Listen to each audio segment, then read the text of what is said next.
नमस्कार, आप देख रहे हैं सूर्या समाचार। मैं हूं आपके साथ समीका राठौर। लखनऊ विकसित भारत युवा संसद 2025 का आयोजन हो गया है। सीएम योगी बतौर मुख्य अतिथि कार्यक्रम में शामिल होंगे। सीएम योगी कार्यक्रम का उद्घाटन करेंगे। बताते चले कि विधानसभा अध्यक्ष सतीश महाना भी कार्यक्रम में शामिल होंगे। विधान परिषद के सभापति कुंवर मानवेंद्र सिंह भी इसमें मौजूद रहेंगे। तो लखनऊ से खबर, जहां विकसित भारत युवा संसद 2025 का आयोजन होगा। सीएम योगी बतौर मुख्य अतिथि कार्यक्रम में शामिल होंगे। बता दें कि सीएम योगी कार्यक्रम का उद्घाटन करेंगे और विधानसभा अध्यक्ष सतीश महाना भी कार्यक्रम में शामिल होंगे। साथ ही साथ विधान परिषद के सभापति कुंवर मानवेंद्र सिंह भी मौजूद रहेंगे। तो आज लखनऊ में विकसित भारत युवा संसद 2025 का आयोजन हो रहा है, जिसमें सीएम योगी आदित्यनाथ बतौर मुख्य अतिथि कार्यक्रम में शिरकत करेंगे। साथ ही साथ सीएम योगी के साथ कार्यक्रम का उद्घाटन करने के लिए विधानसभा अध्यक्ष सतीश महाना भी मौजूद रहेंगे और विधान परिषद के सभापति कुंवर मानवेंद्र सिंह भी इस दौरान मौजूद रहेंगे।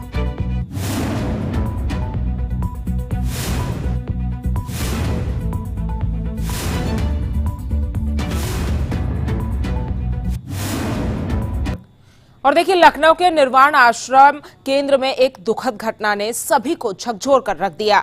फूड पॉइजनिंग की वजह से 4 बच्चों की मौत हो गई। इस घटना के बाद 35 बच्चों को उल्टी दस्त की शिकायत के बाद अस्पताल में भर्ती कराया गया, जिनमें से 20 की हालत अभी भी गंभीर बनी हुई है। इसी पर एक रिपोर्ट आपको दिखाते हैं।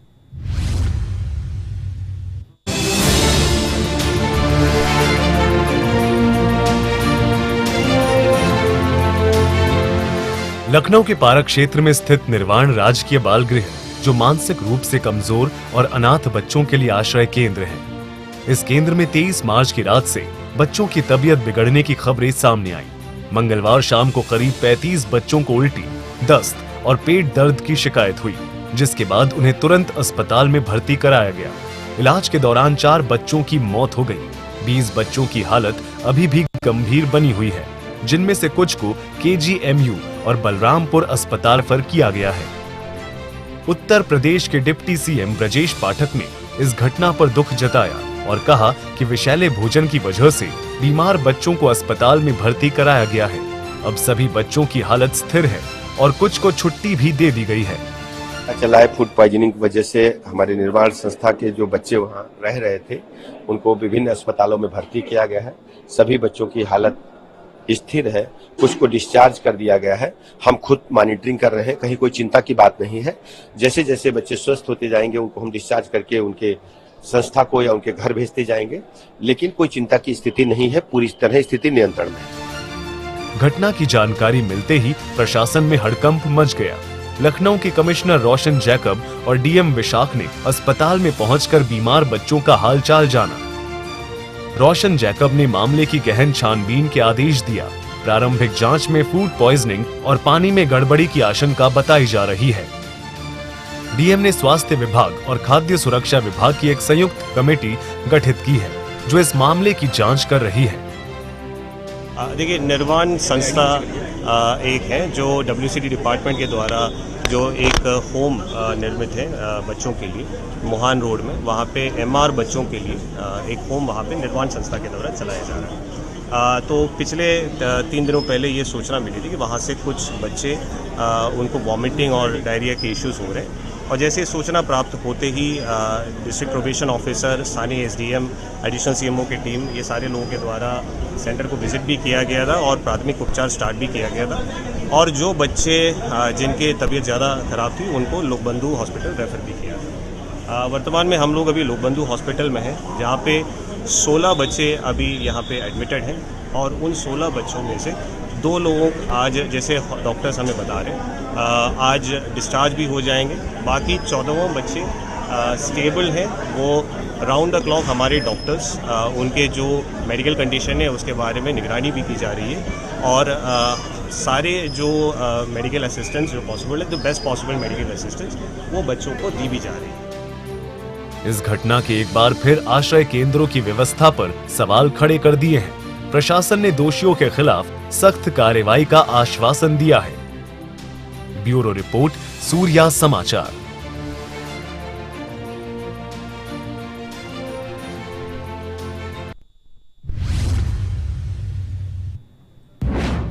और देखिए, उत्तर प्रदेश की राजधानी लखनऊ में मुख्यमंत्री योगी आदित्यनाथ ने एक और मिशन रोजगार को आगे बढ़ाया। लोक भवन सभागार में आयोजित समारोह में सीएम ने आयुष विभाग की चयन 283 चिकित्सा अधिकारी को नियुक्त पत्र वितरित किए। ये चयन उत्तर प्रदेश लोक सेवा आयोग और उत्तर प्रदेश अधीनस्थ सेवा चयन आयोग के माध्यम से किया गया है। इसी पर एक रिपोर्ट आपको दिखाते हैं।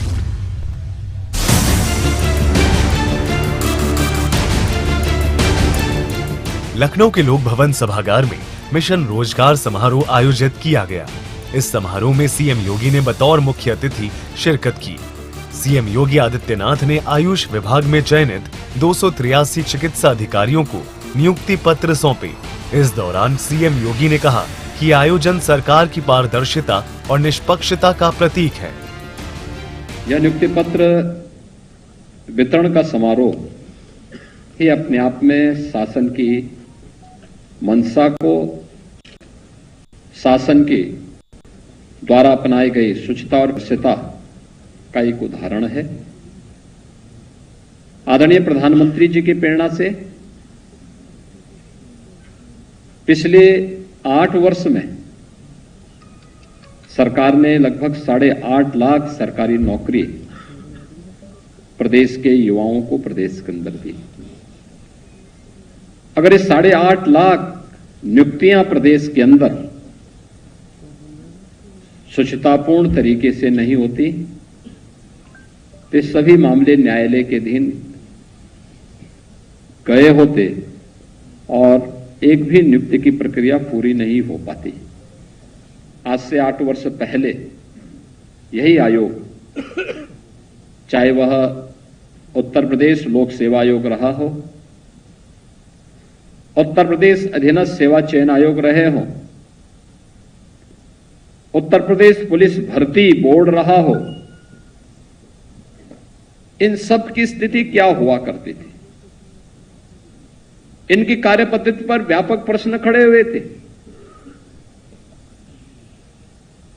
हाई कोर्ट से लेकर सुप्रीम कोर्ट तक इन सभी में अनेक याचिकाएं लंबित पड़ी हुई थी और माननीय न्यायालय ने भी तत्कालीन सरकार और आयोगों की कार्य पद्धति पर गंभीर प्रश्न खड़े किए थे। सीएम योगी ने विपक्ष पर निशाना साधते हुए कहा कि कुछ लोग सरकार की इस पारदर्शी प्रक्रिया को बदनाम करने की कोशिश कर रही है, लेकिन जनता सब जानती है।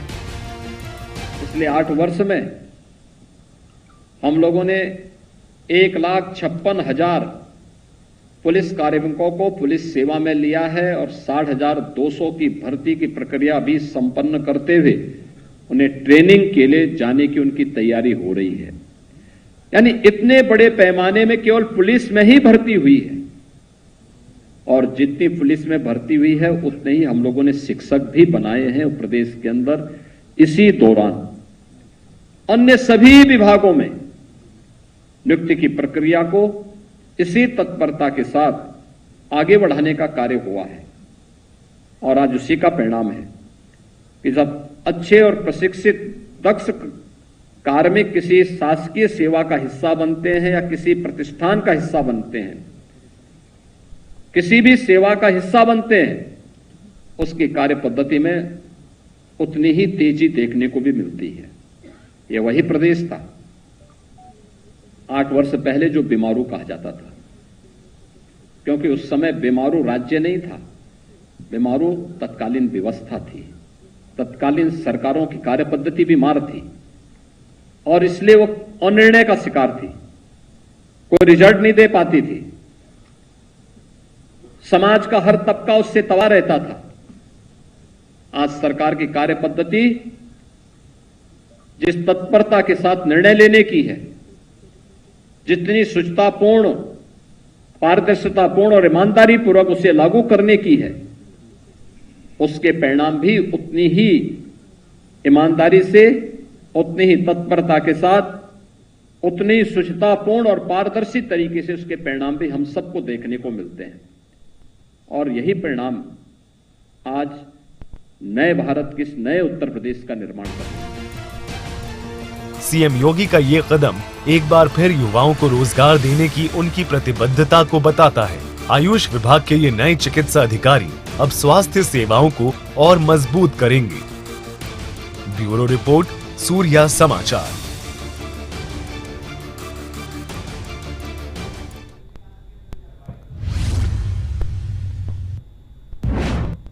और देखिए, उत्तर प्रदेश के मिर्जापुर में योगी सरकार के 8 साल पूरे होने पर कार्यक्रम का आयोजन हुआ। मुख्यमंत्री योगी आदित्यनाथ ने कार्यक्रम में बतौर मुख्य अतिथि शिरकत की। इस दौरान केंद्रीय मंत्री अनुप्रिया पटेल भी कार्यक्रम में मौजूद रही। इसी पर एक रिपोर्ट आपको दिखाते हैं।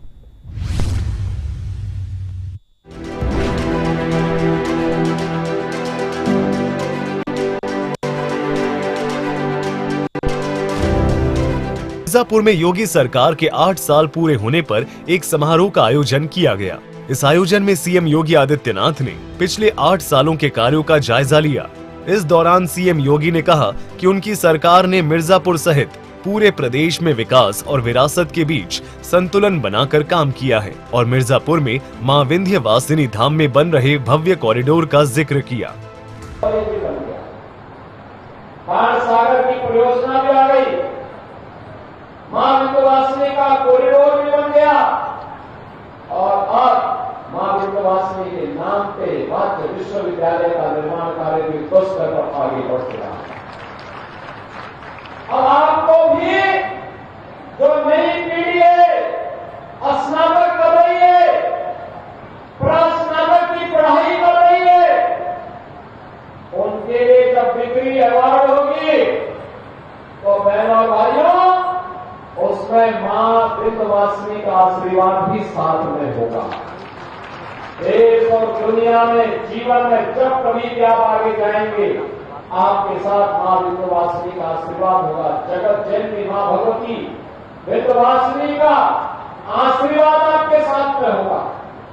3 कारीगरी है, इसको प्रोत्साहित करने के लिए भी हम लोगों ने 1 डिस्ट्रिक्ट 1 प्रोडक्ट के विस्तार की विस्तार योजना को लिए। हम लोगों ने अभी तो उसमें कहा है कि बहुत सारे जनपद ऐसे हैं जिसमें कई प्रोडक्ट हैं। इन प्रोडक्ट को विस्तार देने की आवश्यकता है और मिर्जापुर में तो पीतल उद्योग के साथ साथ आज यहां पर पत्थर के साथ इस पत्थर की बारीक कारीगरी को भी आगे बढ़ाने के लिए सरकार प्रोत्साहित करेगी, इसको हर प्रकार का सपोर्ट करेगी। मिर्जापुर में पिछली सरकारों ने आपको भी प्यासा रखा था और खेत भी सूखे रह जाते थे। इस दौरान केंद्रीय मंत्री अनुप्रिया पटेल ने योगी सरकार के कार्यों की जमकर तारीफ की। अनुप्रिया पटेल ने कहा कि योगी सरकार ने मिर्जापुर में विकास की नई गाथा लिखी है। कुछ हुआ है, हमारे स्टेट की जीएसडीपी जब 2016-17 में माननीय मुख्यमंत्री योगी आदित्यनाथ जी के नेतृत्व में सरकार बनी तो 12 लाख करोड़ हुआ करती थी।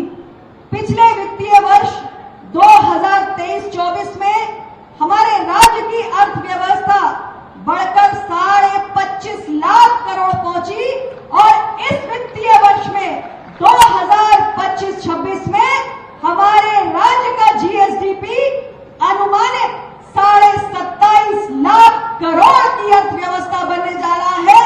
ये हमारे राज्य के सरकार की कर्मठता को दिखाता है और विकास के प्रति उनकी संकल्पबद्धता का जीता जागता प्रमाण है। इन 8 वर्षों में उत्तर प्रदेश में कनेक्टिविटी की दृष्टि से बहुत बड़ा विस्तार हुआ है। देश के तमाम राज्यों के बीच आज उत्तर प्रदेश एक ऐसा राज्य है जिसे सर्वाधिक एक्सप्रेस वे वाला राज्य कहा जाता है। मिर्जापुर में इस कार्यक्रम के जरिए योगी सरकार ने अपनी उपलब्धियों को जनता के सामने रखा, जिससे क्षेत्र में विकास और जागरूकता को बढ़ावा मिलेगा। ब्यूरो रिपोर्ट, सूर्या समाचार। और देखिए, इस आयोजन के बाद मिर्जापुर में मुख्यमंत्री योगी आदित्यनाथ ने चैत्र नवरात्रि मेले की तैयारियों की समीक्षा के लिए एक अहम बैठक की। इस दौरान सीएम योगी ने डबल इंजन सरकार के 8 साल के कार्यकाल की उपलब्धियों को बताया। बैठक में केंद्रीय मंत्री अनुप्रिया पटेल और यूपी के कैबिनेट मंत्री स्वतंत्र देव सिंह भी मौजूद रहे। इसी पर एक रिपोर्ट आपको दिखाते हैं।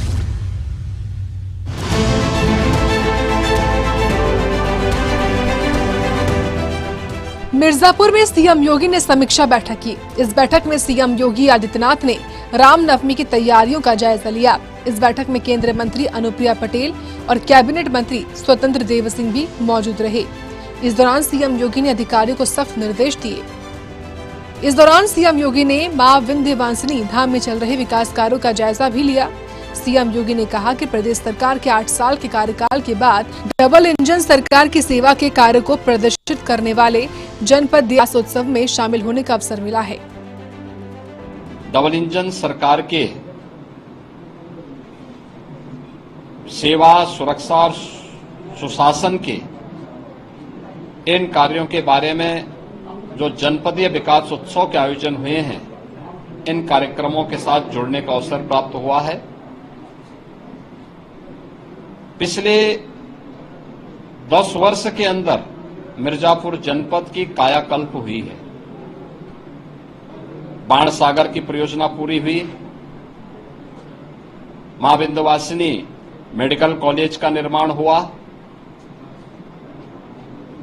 मिर्जापुर में मां विंध्यवासिनी के नाम पे मेडिकल कॉलेज बना और मां विंध्यवासिनी मंदिर का कॉरिडोर का निर्माण होने के साथ ही हम लोगों ने यहां पर त्रिकोण दर्शन की बेहतर सुविधा के लिए, यहां के सुंदरीकरण के लिए, अन्य अवस्थापना सुविधाओं के लिए इस बार भी बजट में धनराशि की व्यवस्था की है। मिर्जापुर जनपद को आस्था का सम्मान करते हुए एक व्यवस्थित विकास के एक मॉडल के रूप में प्रस्तुत करने के अभियान का हिस्सा है।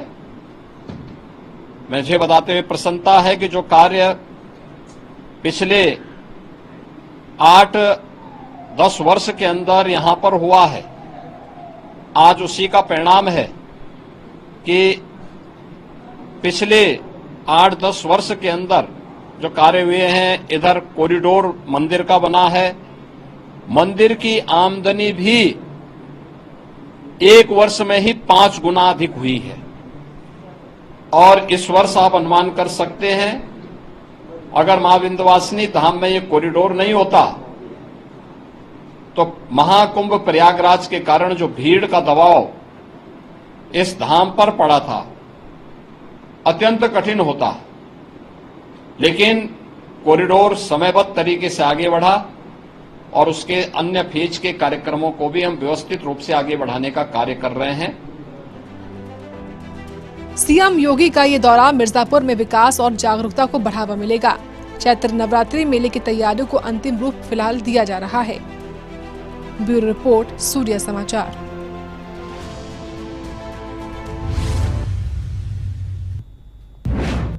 और देखिए, उत्तर प्रदेश में सियासी बयानबाजी का दौर तेज हो गया है। यूपी बीजेपी अध्यक्ष भूपेंद्र चौधरी ने सपा अध्यक्ष अखिलेश यादव के बयान पर पलटवार किया है। योगी सरकार की उपलब्धियों को गिनाते हुए सपा शासनकाल पर जमकर निशाना साधा और कहा कि सीएम योगी के नेतृत्व में उत्तर प्रदेश देश का ग्रोथ इंजन बन चुका है। इसी पर एक रिपोर्ट आपको दिखाते हैं।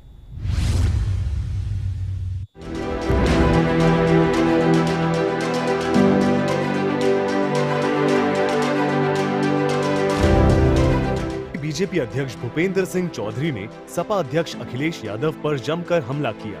अखिलेश यादव के बयान पर पलटवार करते हुए भूपेंद्र चौधरी ने कहा, जिस प्रकार की परिस्थितियां सपा के कार्यकाल में रही हैं, सब लोग जानते हैं। उस समय प्रदेश में अराजकता, अपराध और भ्रष्टाचार चरम पर था। पार्टी का इतिहास है, वो हमेशा आताताइयों के, आक्रमणकारियों के साथ खड़े रहे हैं और कोई भी आक्रमणकारी हमारे लिए आदर्श नहीं हो सकता।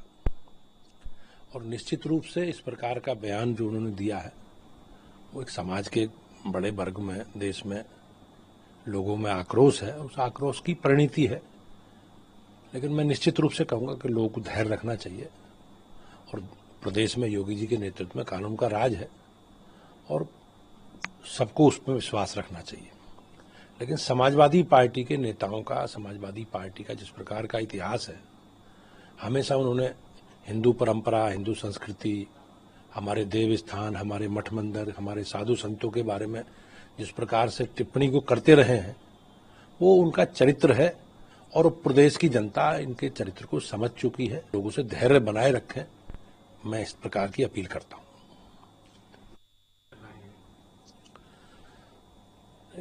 देश में संघीय ढांचा है और संघीय ढांचे में जो इस प्रकार की बातें रही हैं, त्रिभाषीय भाषा है हमारे यहाँ, फार्मूला लागू हुआ है नई शिक्षा नीति में, और तमिलनाडु में जिस प्रकार से M.K. स्टालिन की सरकार भ्रष्टाचार से घिरी है, लोगों का उनके प्रति विश्वास कम होता जा रहा है, तो इस प्रकार से वो भावनाएं भड़काने का काम करके अपना राजनीतिक एजेंडा साइड करने की कोशिश कर रहे हैं। लेकिन तमिलनाडु की जनता इन सारे विषयों पर समझ चुकी है और दुर्मुखी और इस प्रकार की जाति भाषा के आधार पर भेदभाव करके राजनीति करने वाले लोगों का स्थान अब देश और प्रदेशों की राजनीति में नहीं बचा है। इस दौरान भूपेंद्र चौधरी ने कहा कि मथुरा श्री कृष्ण की जन्मभूमि है जो इस देश के हिंदुओं की आस्था से जुड़ा हुआ है। मथुरा वृंदावन भगवान श्री कृष्ण का जन्म स्थान है और हमारे करोड़ों समाज के हिंदू समाज के लोगों की आस्था से जुड़ा विषय। चलिए फिलहाल के लिए इस बुलेटिन में मेरे साथ सिर्फ इतना ही। ऐसी तमाम खबरों के लिए आप जुड़े रहिए सूर्य समाचार के साथ। नमस्कार।